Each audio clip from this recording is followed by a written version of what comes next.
Assalamu alaikum warahmatullahi wabarakatuh.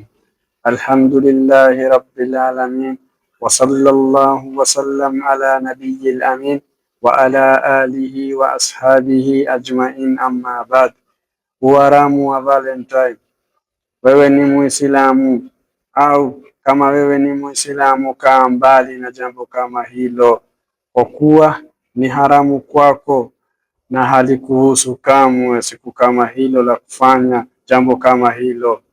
Hatuhitaji siku maalum kuonyesha upendo, kwa kuwa kila siku, kila muda, kila wakati na kila sekunde tunaonyesha upendo kwa wale ambao tunawapenda. Siku kama hili watu wanamkosea Allah azza wa jal kwa kufanya uchafu wa aina yoyote, na ni madhambi makubwa yenye inafanyika siku kama hiyo.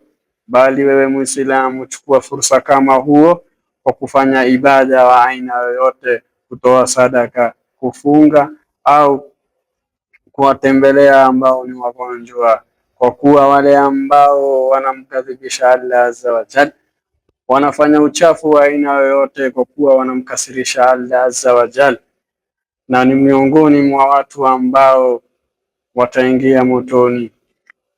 Tumepewa fursa hilo siku kama hilo kufanya ibada wa aina yoyote, basi tusimshirikishe Allah azza wa jal.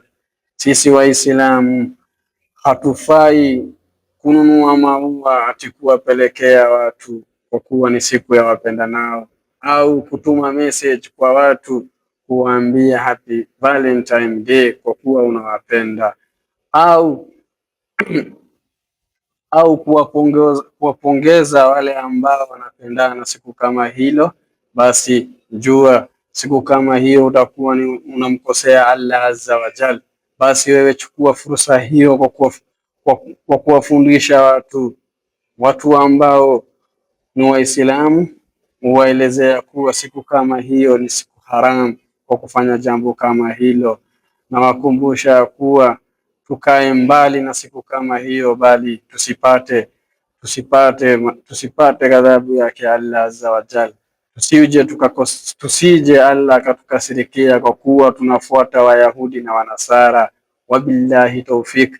Assalamu alaikum warahmatullahi wabarakatuh.